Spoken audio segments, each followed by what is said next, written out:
அனைவருக்கும் வணக்கம். UGTRB English appointment exam syllabus unit 1 topic 4 the age of Dryden. இந்த வீடியோவில் ஏஜ் ஆஃப் ட்ரைடனுடைய social and political background, Dryden and அவருடைய fellow போய்ட்டான பட்லருடைய லைஃப் அண்ட் அவங்களுடைய லிட்ரரி கான்ட்ரிபியூஷன் பற்றி பார்க்கலாம். இந்த ஏஜ் ஆஃப் ட்ரைடன் அப்படிங்கிறது 1660 1700 வரைக்கும் உள்ளது.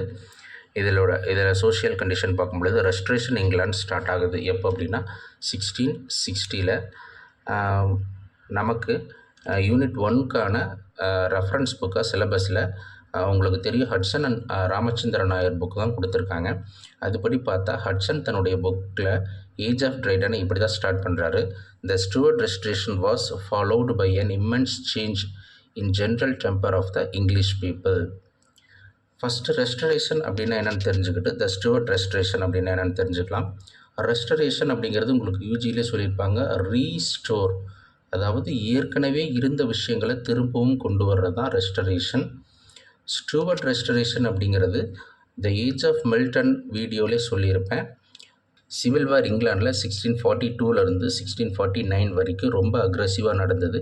அந்த வார் எப்படி முடிஞ்சது அப்படின்னா, கிங் சார்ல்ஸ் ஃபஸ்ட்டை கொன்னுட்டு அவருக்கு பதிலாக காமன்வெல்த் கவர்மெண்ட்டை கொண்டு வர்றாங்க. அதோட ஹெட்டாக ஆலிவர் கிராம்பல் வர்றாரு.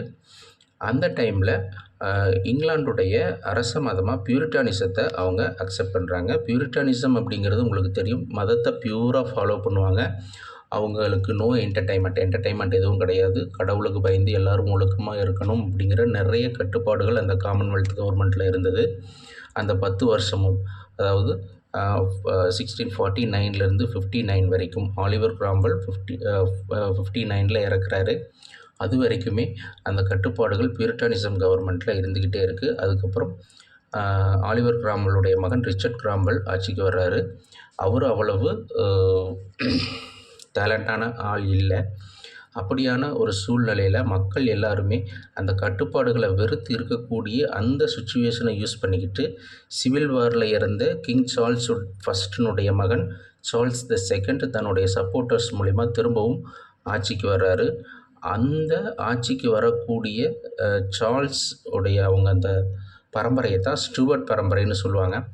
அதைத்தான் த ஸ்டூவர்ட் ரெஸ்டரேஷன், அதாவது திரும்பவும் ஸ்டூவர்ட் ஆட்சிக்கு வர்றாங்க அப்படிங்கிறத தான் த ஸ்டூவர்ட் ரெஸ்டரேஷன் அப்படின்னு ஹட்சன் சொல்லியிருக்காரு. அதுக்கு முன்னாடி குயின் எலிசபெத்து அவங்களுடைய அப்பா இவங்கெல்லாம் பார்த்திங்க அப்படின்னா அவங்க எல்லாமே டியூடர் பீரியடு. இது கிங் ஜேம்ஸ் ஃபஸ்ட்லேருந்து ஸ்டூவர்ட் பீரியட் அப்படிங்கிறது ஸ்டார்ட் ஆகியிருந்திருக்கும். இந்த பியூரிட்டானிசம் கவர்மெண்ட் 1660 முடிவுக்கு வருது. யார் ஆட்சிக்கு வரும் பொழுது அப்படின்னா சார்ல்ஸ் த செகண்ட், அதாவது son of Charles the first ஆட்சிக்கு வர்றதோட இது முடிவுக்கு வருது. இந்த நிகழ்வை தான் நம்ம ரெஸ்டரேஷன் அப்படின்னு சொல்கிறோம். இந்த டைமில் சோஷியல் அண்ட் பொலிட்டிக்கலில் மட்டும் இல்லாமல் லிட்ரேச்சர்லேயும் நிறைய சேஞ்சஸ் வருது. A sweeping reaction against பியூரிட்டானிசம். இந்த பியூரிட்டானிசத்துக்கு எதிராக என்னெல்லாம் நடந்தது அப்படின்னா, பியூரிட்டானிசம் இம்போஸ்டு ரிலீஜியஸ் ஃபெனாட்டிசம், ஒரு மத வெறிய மக்களுக்கு மத்தியில் கொண்டு வந்திருந்தது. இந்த பியூரிட்டானிசம் இந்த ஸ்ட்ரிக்டான ரிலீஜியஸ் ரூல்ஸு மக்களுடைய விருப்பங்களுக்கு எதிராகவே இருந்தது. அதனால் அவங்க என்ன பண்ணுறாங்க அப்படின்னா அதை வெறுக்கிறாங்க. அப்படி இருக்கும் பொழுது இந்த ரெஸ்டரேஷன் பீரியட் அப்படிங்கிறது பியூரிட்டன் பீரியட்லேருந்து ரொம்ப பெரிய அளவில் மாற்றங்களோடு தான் இருக்குது. நிறைய அஸ்பெக்ட்ஸில் அது டிஃப்ரெண்ட்டாக தான் இருக்குது. இந்த மாரல் ஐடியாஸ், இந்த பியூரிட்டானிசம் கவர்மெண்ட்டினுடைய இந்த மாரல் ஐடியாஸ் எல்லாமே ஒரு கேலிக்குரியதாகவே அப்போ மாறுது. இதையெல்லாமா நம்ம பண்ணிகிட்டு இருந்தோம், இதையெல்லாமா ஃபாலோ பண்ணுறது அப்படிங்கிற மாதிரியான கொஷின்ஸ் இந்த ரெஸ்ட்ரேஷன் பீரியடில் வருது. அந்த சுதந்திரம் அவங்களுக்கு கிடைக்குது. அடுத்தது இந்த டொமஸ்டிக் வெர்ச்சூஸ், அந்த பியூரிட்டானிசம் கவர்மெண்ட்டில் யூஸ் பண்ண அந்த வெர்ச்சூஸ் எல்லாத்தையுமே ஒரு நகைப்புக்குரியதாக மாறக்கூடிய அளவுக்கு அவங்க இதை பண்ணுறாங்க. அடுத்தது கரப்ஷன் அப்படிங்கிறது பியூரிட்டானிசம் கவர்மெண்ட் முடிஞ்சதுக்கப்புறம் மக்கள் அந்த கட்டுப்பாடுகள் எல்லாம் விட்டு வெளியில் வந்ததுக்கப்புறம் தங்களுடைய இஷ்டம் போல் செயல்படுறாங்க. கரப்ஷன் எல்லா இடங்கள்லையுமே ஸ்ப்ரெட் ஆகுது. அப்புறம் கிங் சார்ல்ஸ் த செகண்டோடைய கோர்ட் ரொம்பவும் மோசமாக இருக்குது. ஏன்னா மக்கள் அந்த கட்டுப்பாடுகளை விட்டு வெளியில் வந்ததுக்கப்புறம் அவங்க இஷ்டத்துக்கு செயல்படும் பொழுது கண்ட்ரோல் பண்ணவே முடியல. லிட்ரேச்சர்லேயும் நிறைய கரப்டடான விஷயங்கள் நடந்துகிட்டு இருந்த பொழுதும் சில நல்ல விஷயங்களும் நடந்துகிட்டு இருந்தது. என்ன நல்ல விஷயங்கள் அப்படின்னா, ஒரு கரப்டடான ஒரு சொசைட்டிக்கு தானே நல்ல விஷயங்கள் சொல்ல முடியும்.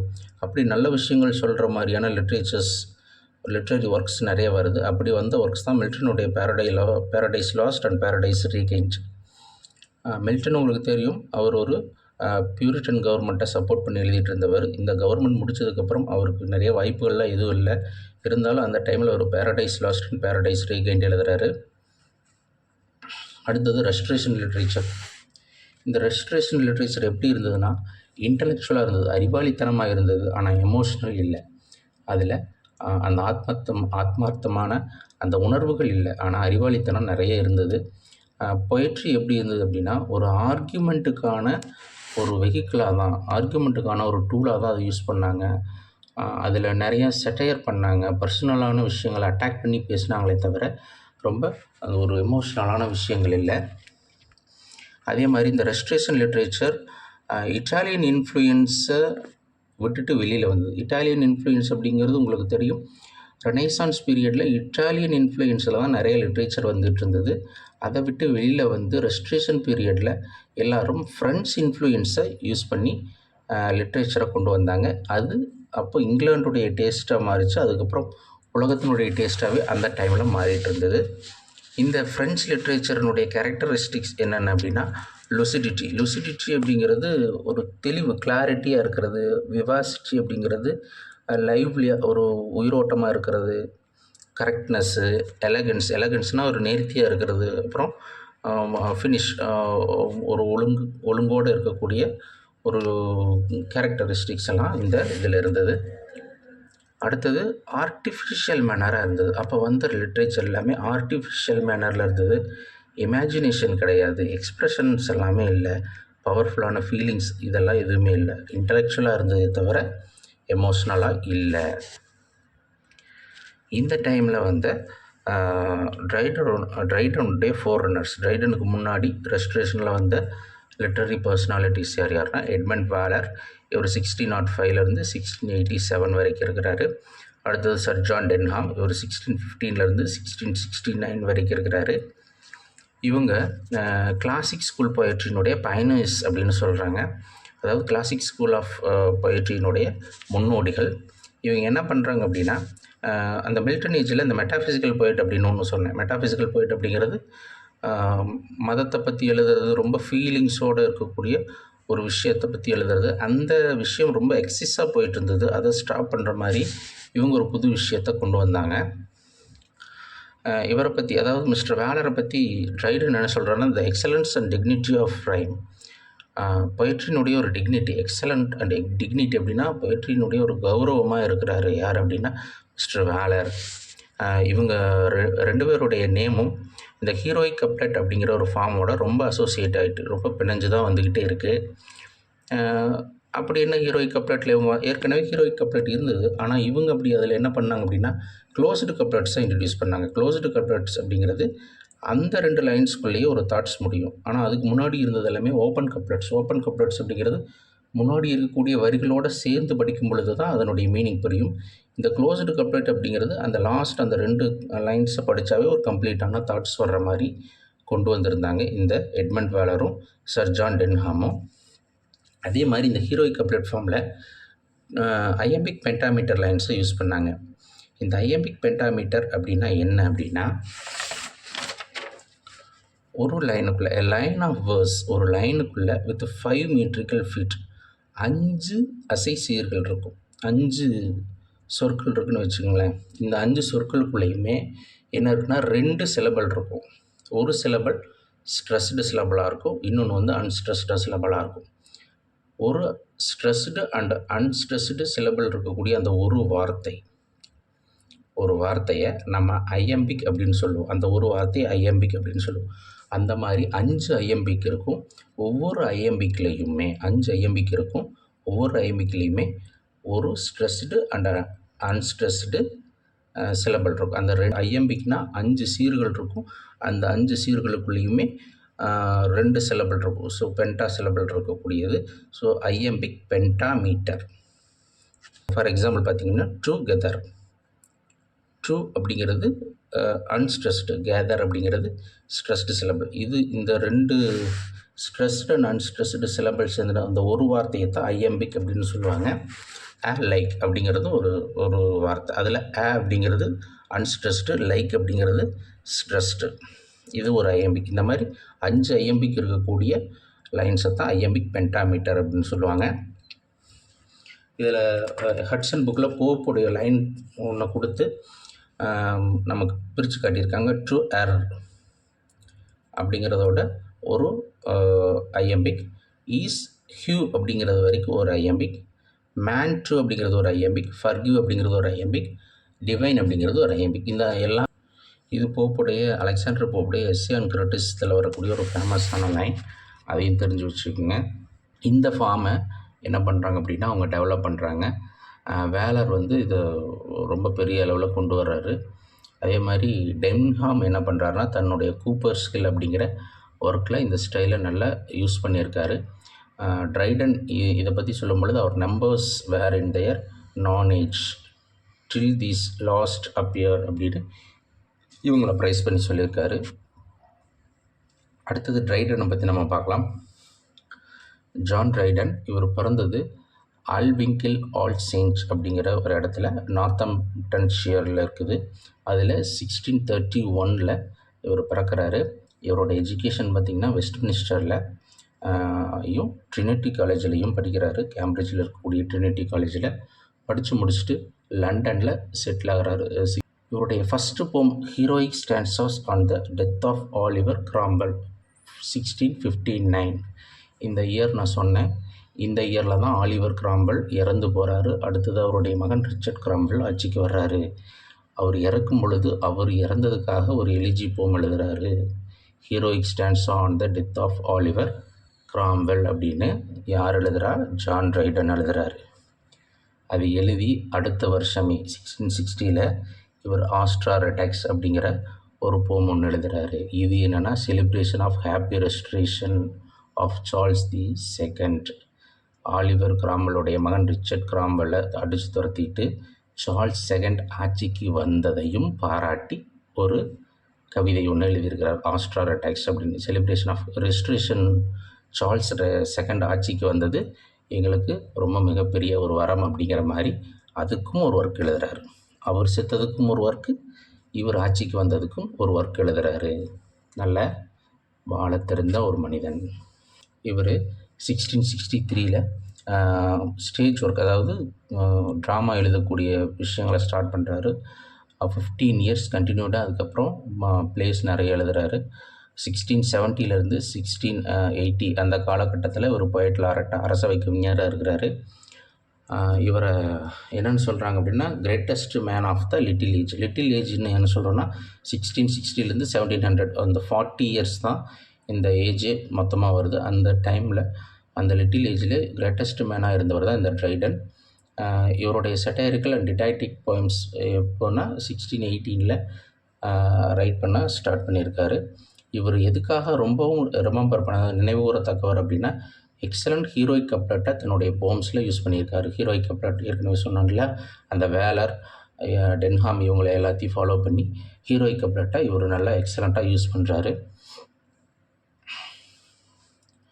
அப்புறம் இவருடைய பீரியட் ரொம்ப கரப்டாக இருந்தது. க்ரியேட்டிவ் எனர்ஜி அப்படிங்கிறது ரொம்ப லேக்காக இருந்தது, ரொம்ப குறைவாக இருந்தது. லிரிக்கல் குவாலிட்டி, டெப்த்து, ஃபீலிங்ஸ் டெப்த்தாக இருக்கிறது இதெல்லாமே ரொம்ப கம்மியாக தான் இருந்தது. இவருடைய ஒர்க்ஸ்னு எடுத்துக்கிட்டால் heroic stanzas on the death of Oliver Cromwell 1659 அதாவது வருஷப்படி இவருடைய எல்லா ஒர்க்ஸையும் ட்ராமாஸு போம்ஸு எல்லாத்தையுமே வருஷப்படி போட்டிருக்கேன். இதில் பார்க்கும்பொழுது முதல் ஒர்க் அதான் சொன்ன ஆலிவர் கிராம்பல் இறந்ததுக்காக தன்னுடைய முதல் ஒர்க் எழுதுகிறாரு. அடுத்தது ஆஸ்ட்ராரெடாக்ஸ், இது ரெஸ்ட்ரேஷன் வந்ததுக்காக கிங் சார்ல்ஸ் ஆட்சி வந்ததுக்காக ஒரு ஒர்க்கு 1660 எழுதியிருக்கிறாரு. அடுத்தது த வைல்ட் கேலண்ட் அப்படிங்கிறது 1663 ஒரு ட்ராமா. இது அவருடைய ஃபஸ்ட்டு ப்ளே, அது அன்சக்ஸஸ்ஃபுல்லாக இருந்தது. அடுத்தது த ரைவல் லேடிஸ் அப்படிங்கிறது 1664 ஒரு ட்ராமா எழுதியிருக்காரு. த இண்டியன் எம்பரர் அப்படின்னு 1667 ஒரு ட்ராமா எழுதியிருக்கிறாரு. இதுதான் அவருக்கு ஒரு பிளே ரைட்டாக நேம் வாங்கி கொடுத்த ஒரு drama, first drama. First drama ஏற்கனவே ஃபெயிலியர் ஆயிடுச்சு. இந்த ட்ராமாவில் தான் ஒரு ட்ராமாட்டிஸ்ட்டாக அவர் பேர் வாங்குறாரு. அதுக்கப்புறம் ஒரு 14 நாடகங்கள் நல்லா சக்ஸஸ்ஃபுல்லாக எழுதுறாரு.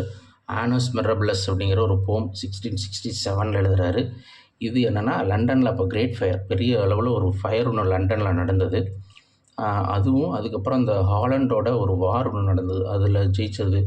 இது எல்லாத்தையும் வச்சு ஒரு அந்த ஃபயருக்கு அப்புறமும் லண்டன் எப்படி மீண்டெழுந்தது, அப்புறம் இந்த ஹாலண்ட் வாரில் எப்படி வின் பண்ணுச்சு இப்படிங்கிற விஷயத்தையெல்லாம் வச்சு ஆனஸ் மிரபிளஸ் அப்படிங்கிறத 1667 எழுதியிருப்பார்.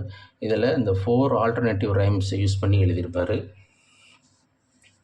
அடுத்தது எஸ்ஏ ஆன் ட்ராமாட்டிக் பொயசி அப்படிங்கிறது 1668 எழுதுன ஒரு ப்ரோஸ் ஒர்க்கு. இது ஒரு கிரேட்டஸ்ட் கிரிட்டிசிசம் ஒர்க்கு. இது ஒரு டயலாக் ஃபார்மில் எழுதுக்கும். எப்படி அப்படின்னா, ஒரு 4 ஃப்ரெண்ட்ஸ் தேம்ஸ் ரிவரில் போட்டிங் பண்ணிகிட்ருப்பாங்க. அந்த டைமில் அவங்களுக்குள்ளே நடக்கக்கூடிய ஒரு கான்வர்சேஷன் மாதிரி இந்த ஒர்க்கை டிசைன் பண்ணியிருப்பார். இந்த ஒர்க்கு எதை டிஃபெண்ட் பண்ணுது அப்படின்னா, ரைம்ஸை வந்து நிறைய ட்ராமாவில் யூஸ் பண்ணலாம் அப்படிங்கிற விஷயத்தை பற்றி பேசுது. இதில் 3 விஷயங்கள் சீஃப் டிஸ்கஸ் பண்ணுறாங்க. The classical drama of Greek and Romans, the neo classical drama of the French, the romantic drama of English. இந்த 3 விஷயத்தை பற்றியும் இவர் டிஸ்கஸ் பண்ணியிருக்காரு. இதை ஹட்சன் தன்னுடைய புக்கில் எப்படி சொல்லியிருக்காரு அப்படின்னா, Dryden is the first prose writer, is also the first great modern critic அப்படின்னு இவரை பற்றி சொல்லியிருக்கிறாரு. அடுத்தது மார்க் அஸ்ட்ராலஜர் அப்படின்னு ஒரு காமெடி ஜானர் ட்ராமா ஒன்று எழுதியிருக்காரு. எப்போ அப்படின்னா 1668. அடுத்தது த டைரானிக் லவ் அண்ட் த ராயல் மேட்சியர் அப்படிங்கிறது 1669 எழுதின ஒரு ட்ராமா. த கான்குவஸ்ட் ஆஃப் கிரானடா அப்படிங்கிறது 1670 எழுதின ட்ராமா. அடுத்தது அம்பாயினா அப்படிங்கிற 1673 ஒரு ட்ராமா. இது ஒரு ட்ராஜடி, ப்ரோஸ் அண்ட் பிளாங்க் வேர்ஸில் இருக்கக்கூடிய ஒரு ட்ராஜடி. அடுத்தது அவுரங்கசீப் அப்படிங்கிறது 1676 எழுதின ஒரு ட்ராமா. இது ஒரு ரைம்டு ட்ராஜடி, ரைம்டு ஸ்டைலில் இருக்கக்கூடிய ஒரு ட்ராஜடி. அடுத்தது all for love or the world well last அப்படிங்கிறது 1678 எழுதின ஒரு ட்ராமா. இது ஒரு பிளாங்க் வேர்ஸில் இருக்கக்கூடிய அந்த ஸ்டைலில் இருக்கக்கூடிய ஒரு ட்ராமா. இது எதை பற்றின கதை அப்படின்னா, ஆண்டனி அண்ட் கிளியோபேட்ராவினுடைய கதை. இதில் இந்த பிளாங்க் வேர்ஸ்லேயே ரைம்டு கப்லெட்ஸ் யூஸ் பண்ணியிருப்பார். அதாவது லாஸ்ட் ஃபேஸ், ஆண்டனியினுடைய இந்த கடைசி கால வாழ்க்கையை பற்றி இதில் பேசியிருப்பார். He combined classical theory of drama with Elizabethan romantic approach in this drama. So Elizabethan period இருக்கக்கூடிய அந்த தியரியை இதில் இந்த இவருடைய ஆல் ஃபார் லவ்வில் யூஸ் பண்ணியிருப்பார். Preface to Troilus and Cressida அப்படிங்கிறது ஒரு ப்ரோஸ் ஒர்க்கு 1679 எழுதினது. ட்ராய்லஸ் அண்ட் கிரிசிடா அப்படிங்கிறது உங்களுக்கு தெரியும். சாசர் ஒரு ஒர்க்கு அந்த இதில் எழுதியிருக்கார். ஷேக்ஸ்பியரும் இதே நேமில் ஒரு ட்ராமா ஒன்று எழுதியிருக்கிறாரு. இவர் அந்த ட்ராய்லஸ் அண்ட் கிரிசிடாவுக்கு ஒரு ப்ரிஃபேஸ் எழுதியிருக்காரு. ட்ராய்லஸ் அண்ட் கிரிசிடா அப்படிங்கிறது இந்த ட்ரோஜன் வாரை பற்றி இருக்கக்கூடிய ஒரு கதை. இது ஒரு ட்ராமாட்டிக் கிரிட்டிசிசம் ஒர்க், ப்ரோஸ் ஸ்டைலில் இருக்கக்கூடியது. அடுத்தது அப்சலாம் அண்ட் அகிடோபல் 1681 எழுதின ஒரு போம். இது ஒரு பொலிட்டிக்கல் சேட்டையர். இதில் பார்த்திங்க அப்படின்னா, அந்த விக்ஸ் அப்படிங்கிற ஒரு குரூப்பு எப்படியெல்லாம் அரசுக்கு எதிராக சதி செய்கிறாங்க அப்படிங்கிற அந்த விஷயத்தை பற்றியும் பேசியிருப்பார். இதில் ஒரு பவர்ஃபுல்லான ஒரு கேரக்டர் ஸ்கெட்ச்னா ஏல் ஆஃப் சாப்ஸ்பரி அப்படிங்கிற ஒருத்தரை அகிடோபலாக வச்சு எழுதியிருப்பார். அடுத்தது டியூகாம் பக்கிங்ஹாம் ஜிம்ரியாவும் போர்ட்ரேட் பண்ணி அந்த 2 கேரக்டரையும் இவர் எழுதியிருப்பார். ஸ்பானிஷ் ஃப்ரையர் அப்படிங்கிறது 1681 எழுதின ஒரு ட்ராமா. அடுத்தது த மெடல் அண்டு மெக்ஃப்ளக்னோ அப்படிங்கிறது 1682 எழுதின சட்டையர் போம்ஸு. இதில் இந்த ஃபஸ்ட்டு அப்படிங்கிறது இந்த மெடல் இருக்கு இல்லையா, அது வந்து சட்டையர் அகெயின்ஸ்ட் சாப்ஸ்பரிக்கு இதில் எழுதின ஒரு சட்டையரு. அடுத்தது 2வது இருக்கக்கூடிய இந்த மெக்ஃப்ளக்னோ அப்படிங்கிறது அந்த விக் குரூப்பு போயிட்டான தாமஸ் சாட்வெல்லை அட்டாக் பண்ணி எழுதினது. அடுத்தது ரிலீஜியம் லைசி அப்படிங்கிறது 1683 எழுதின ஒரு போம். இது வந்து அந்த மத சண்டையை பற்றி, யாருக்கு அப்படின்னா கத்தோலிக் குரூப்புக்கும் அந்த ஆங்கிலிக்கன் சர்ச் ஆஃப் இங்கிலாந்து குரூப்புக்கும் நடக்கக்கூடிய அந்த மத பிரச்சனைகளை பற்றி எழுதக்கூடிய ஒரு ஒர்க்கு. இந்த ஒர்க் எழுதும் பொழுது என்ன ஆகுது அப்படின்னா, இவர் ஃபஸ்ட்டு பியூரிட்டன் கவர்மெண்ட்டை சப்போர்ட் பண்ணியிருப்பார். அடுத்தது சார்ல்ஸ் தி செகண்ட் வந்தோடனே சர்ச் ஆஃப் இங்கிலாந்து, அதாவது ஆங்கிலிகானிசம், ப்ரொட்டஸ்டானிசத்தை சப்போர்ட் பண்ணி எழுதிட்டு இருப்பார். சார்ல்ஸ் தி செகண்டு தன்னுடைய லைஃப்பில் கொஞ்சம் உடம்பு சரியில்லாமல் போனோடனே என்ன பண்ணுவார் அப்படின்னா, ரோமன் கேத்தலிக்கை ஃபாலோ பண்ண ஆரம்பிச்சுவார், ஆர்சியை ஃபாலோ பண்ணுவார். அப்படி இருக்கும் பொழுது இவரும் மதத்தை மாற்றிக்குவார். அப்படி மாற்றிக்கிட்டு இந்த ரிலீஜியோ லைசி அப்படிங்கிற அந்த விஷயத்தை எழுதுவார். The hind and the panther, இது அந்த favour argument for Roman Catholicism. Roman கேத்தலிக்கை ஆதரித்து எழுதிருப்பார். அதாவது அரசர் மதம் மாறினதுக்கப்புறம் இவரும் மாறிடுவார். இது ஒரு அலிகரிக்கல் ஒர்க். அலிகரிக்கல் ஒர்க் அப்படி சில அனிமல்ஸ் எல்லாம் பேசாது, அனிமல்ஸ் எல்லாம் பேசுகிற மாதிரி வரக்கூடியது தான் இந்த அலிகரிக்கல் ஒர்க்கு.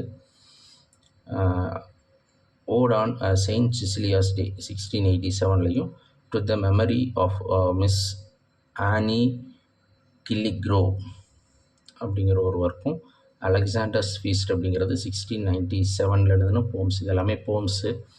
இது எல்லாருமே மியூசிக்கல் பொயட்ரிஸ். அதாவது அடுத்தது இவருடைய டிரான்ஸ்லேஷன் ஒர்க்ஸ்ன்னு எடுத்துக்கிட்டால், கத்தோலிக் கடைசி காலத்தில் அந்த கத்தோலிக்க விஷயங்களை ஃபாலோ பண்ண ஆரம்பிச்சிட்டார், அரசரும் ஃபாலோ பண்ணுறாரு அப்படின்னு.